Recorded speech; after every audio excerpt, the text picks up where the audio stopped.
আসসালামু আলাইকুম। প্রিয় দর্শক, অন্যমঞ্চের আলাপ চাইতায় আপনাদের সকলকে আমন্ত্রণ জানাচ্ছি। আজ আমাদের সঙ্গে অতিথি হিসেবে আছেন অস্ট্রেলিয়া প্রবাসী কলামিস্ট এবং লেখক জনাব অজয় দাশগুপ্ত। জনাব অজয় দাশগুপ্ত, আপনাকে আমাদের অনুষ্ঠানে স্বাগত জানাচ্ছি। আশা করি আপনি আমাকে শুনতে পাচ্ছেন। আমি শুনতে পাচ্ছি আপনাকে আপনাকে এবং অন্য মঞ্চের দর্শক শ্রোতাদের আমার ভালোবাসা ও প্রীতি জানাই।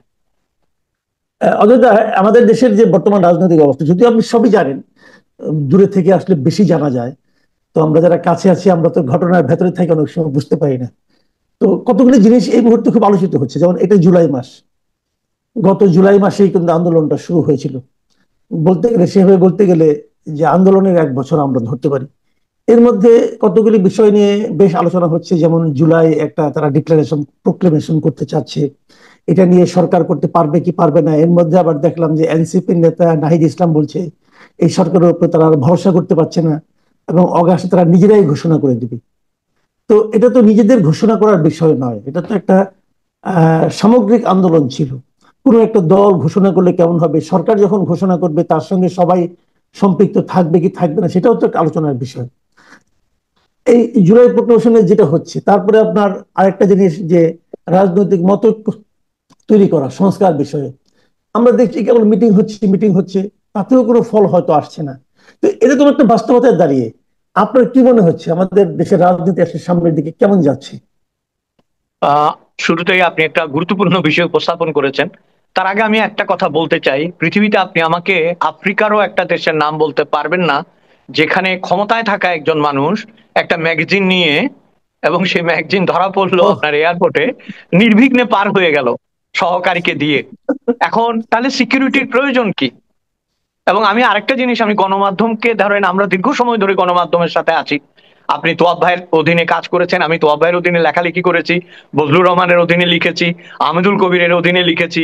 তো আমরা এদের কাছ থেকে যেটা শিখেছিলাম, যে সাংবাদিকতা নিষ্ঠা এবং নিয়ম, কেজি মোস্তফা, আমি যদি নামগুলি বলি, যে জি। একটা নিয়ম আছে। সন্তোষ দা কিংবা ধরেন যাদের কথাই বলি না কেন, একটা নিয়ম আছে, লেখাপড়া জানতে হয় মিনিমাম।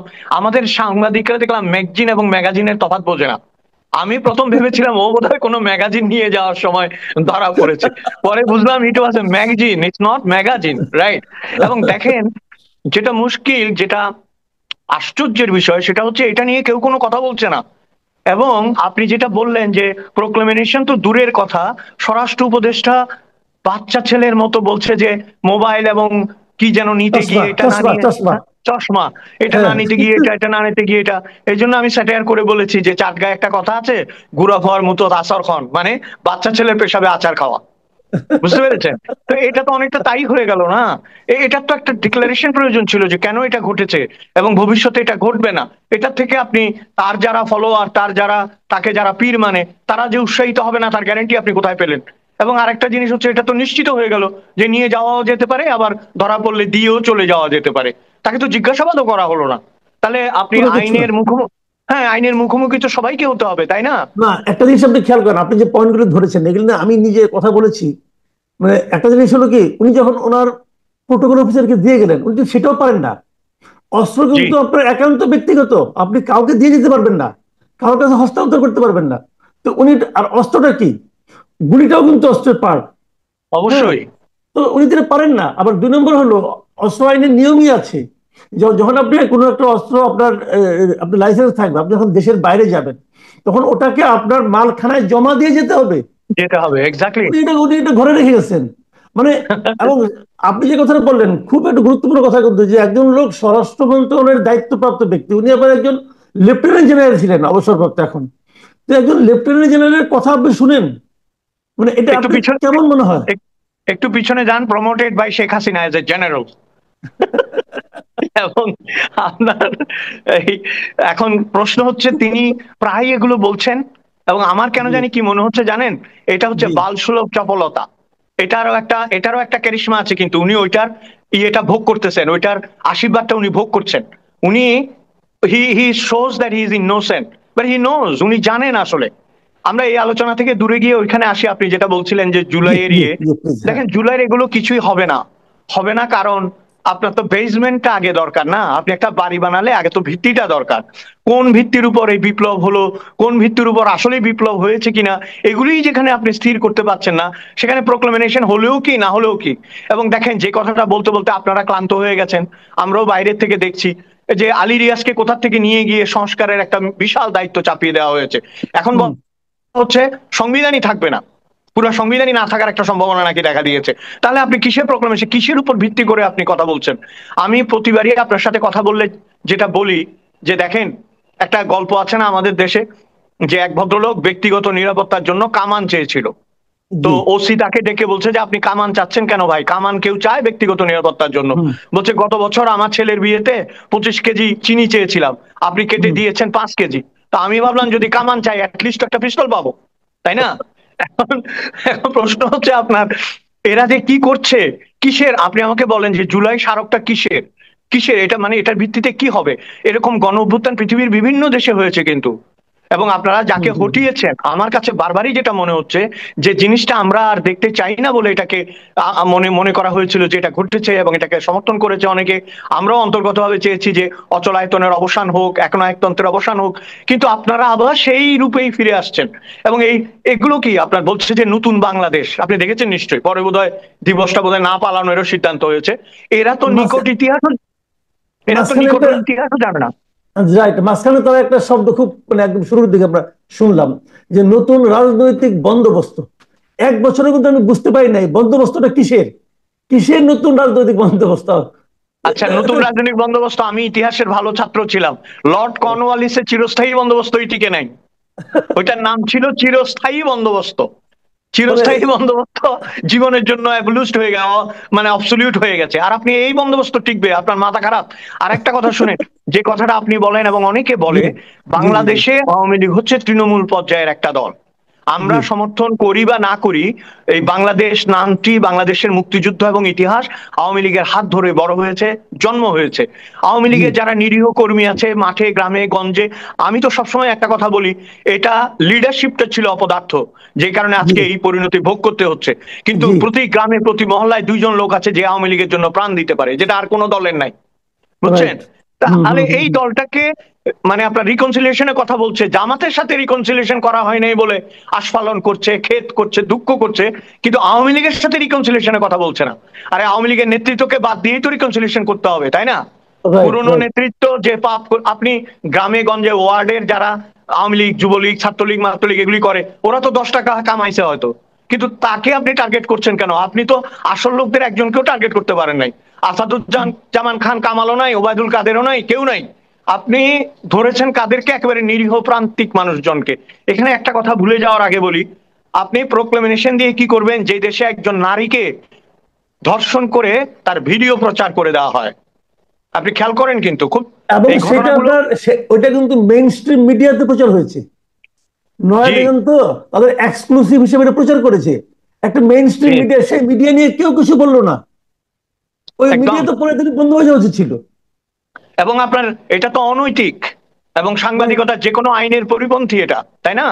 আপনি জি তো ভিকটিমকে ওইভাবে ফোকাস করতে পারেন না। ভিকটিমের জীবন, ভিকটিমের সম্ভ্রম, তার পরিবারের ইজ্জত, আপনি এগুলি কাউন্টে আনেন নাই, তাই না? জি এখানে জি দেখেন, শুধু আমরা শুধু সংখ্যালঘু বললে তো হবে না, প্রত্যেকটা পরিবারের মধ্যে এখন একটা আতঙ্ক বিরাজ করছে। যে বাইরে যাচ্ছে, যেসব মেয়েরা, তাদেরও একটা আতঙ্ক বিরাজ করছে। এবং আপনি প্রোক্লেমেশনের কথা বলছেন, ওইটা দিয়ে আমার কি হবে যদি আপনি এটা ঠিক করতে না পারেন? একটা জাতীয় ফল উৎসব দেখলাম, সেখানে যেভাবে চুরি করলো, এবং এটা যে জাতীয় পর্যায়ে ভিডিও হয়ে আন্তর্জাতিক পর্যায়ে ছড়িয়ে পড়েছে, এইটার আপনি এটা দায়িত্ব নেবেন না? আপনি সামান্য ফল সংরক্ষণ করতে পারছেন না, আর ফলাফল সংরক্ষণ করবেন কি করে? ফলই তো রাখতে পারছেন না, তাই না? এগুলো এগুলো কিন্তু মারাত্মক পর্যায়ে চলে গেছে মানে আপনার। এখন সবকিছু দেখে মনে হচ্ছে কি যে তারা এত বড় একটা দায়িত্ব পেয়েছে, কিন্তু তাদের আচার আচরণ কাজকর্ম কথাবার্তা মানে মনে হচ্ছে নন সিরিয়াস টাইপের। আপনার কাছে কি তাই মনে হচ্ছে? আমার কি মনে হচ্ছে জানেন, মূল কুশীলবরা কিন্তু আড়ালে চলে গেছে।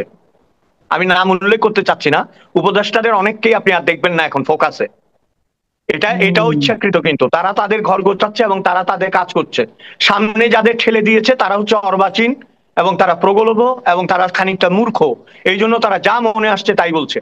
যারা আসল, যারা নাটের গুরু, নাটাইটা যাদের হাতে, তারা পেছন থেকে জি খেলছে। আমি আপনি সুতো আর ঘুড়ি দেখতে পাচ্ছি, নাটাই কিন্তু দেখতে পাচ্ছি না এখন। এটা কিন্তু হুম ভয়ঙ্কর। হুম হুম হুম হুম হুম। জি। তো এই অবস্থার মধ্যে আমরা কিন্তু জুলাই এসে পা দিলাম। এখন আরেকটা কথা বলা হচ্ছে যে নির্বাচন কবে হবে, অথবা আমি ওই দিন আমি নিজে একজনকে জিজ্ঞাসা করছিলাম যে ভাই নির্বাচন কি তাহলে ফেব্রুয়ারিতে হবে, উনি হেসে বলেন কি যে আদৌ কি হবে। মানে নির্বাচন হ্যাঁ, আপনার কি আপনি মনে হয়?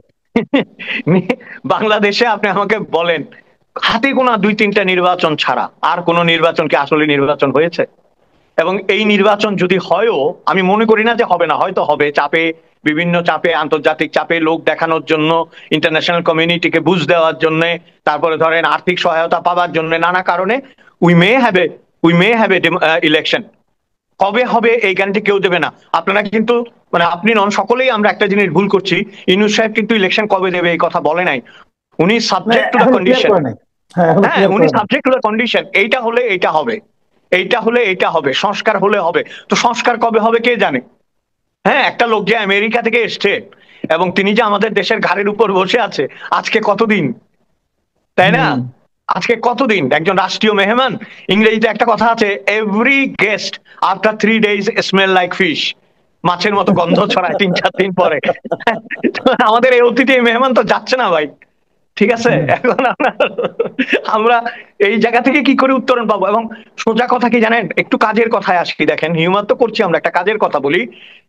জাতীয় ঐকমত্য করতে হলে বাংলাদেশে অনেকগুলি ফ্যাক্টরকে মিনিমাইজ করতে হবে, এটা আমরা সবাই জানি। অনেকগুলি ফ্যাক্টরকে মিনিমাইজ করতে হবে। সেই ফ্যাক্টরগুলো মিনিমাইজ না করে আওয়ামী লীগের মতো একটা শক্তিশালী দল, জাতীয় পার্টির মতো একটা অর্ধভঙ্গুর দল, তারপর আরো কিছু দল আছে, এদেরকে বাদ দিয়ে আপনি একতরফা যেটাই করবেন সেটা আবারও প্রশ্নের সম্মুখীন হবে। আমি কিন্তু রাইট। আওয়ামী লীগের পক্ষে বলছি না, আওয়ামী লীগের ওই রাইট। নেতৃত্বকে আমি আমি পছন্দ করি না এবং ফিরে আসুক এটাও আমি চাচ্ছি না। যে হুম। সমস্ত লোকরা, আমি গত গত আলোচনা তো আপনাকে বলেছি, যে নেতা তার কর্মীদের রেখে পালায় তার ফিরে আসার যৌক্তিকতা জিরো। ঠিক আছে, হুম। সে থাক, সে তার মতো বিদেশে আরামে জীবনযাপন করুক, তাদের টাকার অভাব নাই। কিন্তু যে দলটি মুক্তিযুদ্ধ, যে দলটি হেরে, আপনি জানেন বোধহয় পরশুদিন আহমদ ছফার জন্মদিন ছিল, কালকে জি। বা পরশু। তো আহমদ ছফা একটা কথা দারুণ বলেছিল না, যখন আওয়ামী লীগ জিতে তখন তারাই জেতে, আর যখন আওয়ামী লীগ হেরে যায় তখন আমরা সবাই হেরে যাই। এই রাইট। বাস্তবতাটা থেকে বেরুতে হলে একটা অন্য ধরনের রাজনীতির প্রক্রিয়া চালু করার কথা ছিল। কিন্তু আপনি যে কথাটা বললেন, দেখেন বয়সের কথাটা আমি গতবারও বলেছি, বয়সটা ফ্যাক্টর না, বয়স অনুযায়ী ম্যাচিউরিটিটা ফ্যাক্টর। এদের মধ্যে জি। ম্যাচিউরিটির অভাব আছে, খেয়াল করেছেন? এবং ম্যাচিউর লোকজন যে কথা বলবে না, যে কাজ করবে না, ঠিক তাই করে চলেছে তারা। তাহলে ইমম্যাচিউর লোকজন দ্বারা একটা ম্যাচিউর রাষ্ট্র, যার বয়স 54 বছর, সে রাষ্ট্রটি চলবে কি করে? আমি তো এটাই এটাই এটাই ভেবে পাই না আপনার। উম, আমাদের দেশে ধরেন কত বুদ্ধিজীবী, কত রাজনীতিবিদ, কত ধরনের অগ্রগণ্য মানুষ আছেন যারা লেখাপড়া করেন, দেশ বোঝেন, রাষ্ট্র বোঝেন, তাদের কাউকে আপনি সামনে দেখবেন না। এটা এটা অত্যন্ত দুঃখজনক। কিন্তু রাষ্ট্রের কিছু ফেস থাকে, ফেস ভ্যালু থাকে, সেই লোকগুলোকে ক্রমাগত হটিয়ে দিয়ে কেবল একজন লোককে সামনে রেখেছেন, নোবেল বিজয়ী। ভাই, পৃথিবীতে যদি কেবল নোবেল বিজয়ী সামনে থাকতো তাহলে তো অন্য অন্য ইতিহাস হতো, তাই না?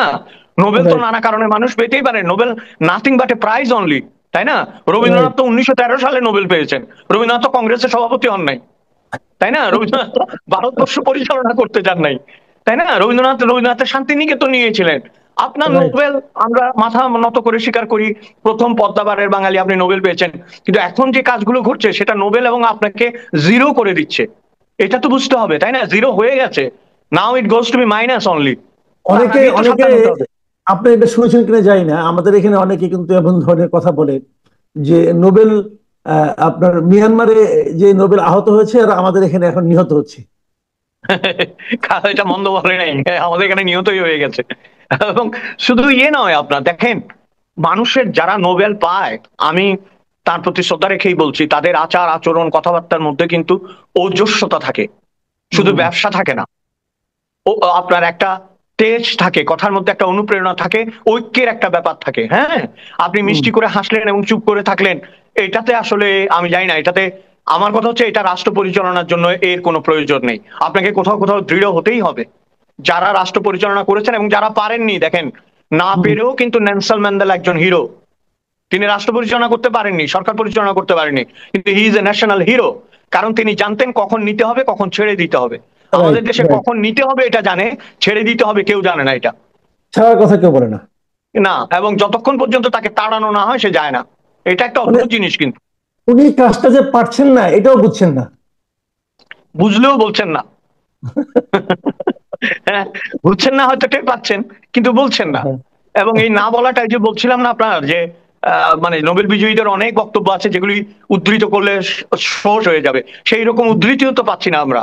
উনি যদি এগিয়ে এসে বলতেন যে রাষ্ট্রের এই কারণে, ঐক্যের কারণে, এই কারণে এইটা এটা আমি করব, এই ধরনের কথাও তো বলছেন না। তাহলে আমরা ভরসাটা পাবো কোথায় আসলে?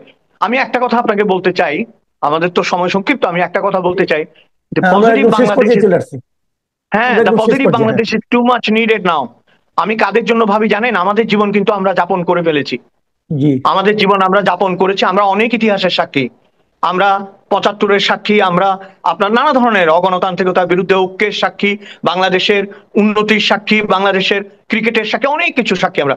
যে বাচ্চাগুলো এখন বড় হচ্ছে তাদের কথা ভাবতে হবে। তারা কিশোর গ্যাং দেখছে, তারা মব দেখছে, তারা লুটপাট দেখছে, তারা দেখছে অস্ত্র নিয়ে বিমানবন্দর দিয়ে পার হয়ে যাওয়া যায়। তারা কোনো ঐক্য দেখছে না, আশা দেখছে না, ভবিষ্যৎ দেখছে না, চাকরি দেখছে না। এই ধরনের একটা বাংলাদেশের জন্য আপনি জুলাই বিপ্লব করেছিলেন।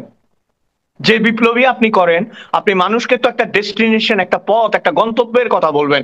আপনি খেয়াল জি। করেন গত 6 মাস অর্থনীতির কোনো খবর নেই, গত 6 মাস বিজ্ঞান প্রযুক্তির কোনো খবর নেই, গত 6 মাস, 1 বছর আপনি কোনো শান্তি শৃঙ্খলা শিক্ষার খবর নেই।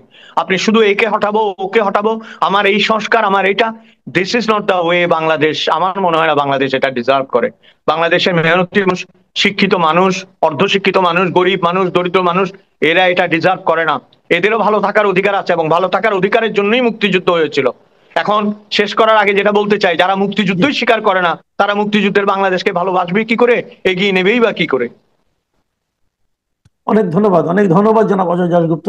আপনি একটু মানে আবেগপ্রবণই হয়ে গেছেন শেষ দিকে, কিন্তু যারা বিদেশে থাকেন তাদের পক্ষে এটা আসলে ফিল করা সম্ভব। আমরা এগুলো দেখে দেখে এতটাই আমরা হয়ে গেছি, হতাশ হয়ে গেছি, যে এগুলো আসলে মানে কি বলবো আর। খুবই দুঃখজনক, আমাদের অনেক কিছু দেখতে হচ্ছে। তারপরেও আমরা তো আশা করতেই পারি আগামী দিনগুলো ভালো হোক, সে প্রত্যাশা করি। আপনার সঙ্গে আগামীতে আবারও মিলিত হওয়ার ইচ্ছা রাখি। ভালো থাকবেন আপনি। ধন্যবাদ প্রিয় দর্শক, আপনাকে। আপনারা ভালো থাকবেন। এখন এই পর্যন্তই। আল্লাহ হাফেজ।